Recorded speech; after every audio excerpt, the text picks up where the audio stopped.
Hey, happy Wednesday, South Florida. As we look from our CBS 4 camera in Doral, pretty pink sunrise, very peaceful out there and mainly quiet and dry too as we look from our Key West camera. And the radar again in the clear. Don't have to worry about the wet weather this morning. Take advantage.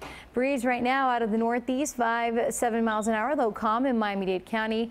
And hey, we've been enjoying the upper 60s for some inland areas.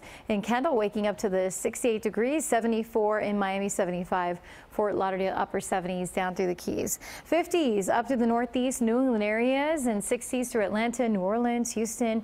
70s for St. Louis, Kansas City, and then we have the upper 70s in Phoenix, Vegas. Going to see triple digits there later on, so heat wave moving through parts of the desert southwest, and 60 in Los Angeles, 50s along the rest of the west coast. Pacific Northwest dealing with some soggy conditions right now, and active weather stretching from Texas all the way up to the Midwest and the Great Lakes and Northern Plains, dealing with the potential for severe storms, in fact. So there is a chance for damaging winds, hail, and even isolated tornadoes developing right here. We're seeing that slight risk of severe weather. According to the Storm Prediction Center, we're not going to see the risk for thunderstorms even. So a relatively dry, stable air mass is just taking over here in the mid to upper levels of the atmosphere. The red on the water vapor imagery is really telling the weather story, as high pressure will provide for a beautiful day ahead. Highs in the upper 80s with that beach breeze and warm sunshine. As the future radar and the models indicate,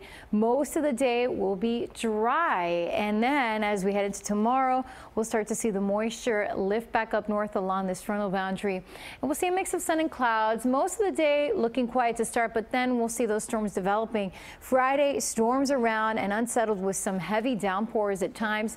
And for the weekend, we have that moisture in place and then an area of low pressure that's forecast to develop along the west coast of Florida. And in addition to that, with high pressure to the east, that's just going to help to funnel all that moisture across our area and keep it in place through Saturday and Mother's Day. Unfortunately, we are looking at a very moist, unstable atmosphere leading to periods of storms, heavy at times. For boaters, winds out of the northeast 10 to 15 knots, seas 3 to 6. Tonight, lows will be in the low 70s, partly cloudy, beach breeze remaining quiet. So our temperatures will continue low to mid 70s in the morning, highs in the mid to upper 80s. The change will be that moisture leading to more storms, especially Friday and Saturday, our highest rain chance. But even for Mother's Day, it is looking stormy at times with those highs in the mid to upper 80s through next week when we kick off rainy season, by the way, officially on Tuesday, May 15th.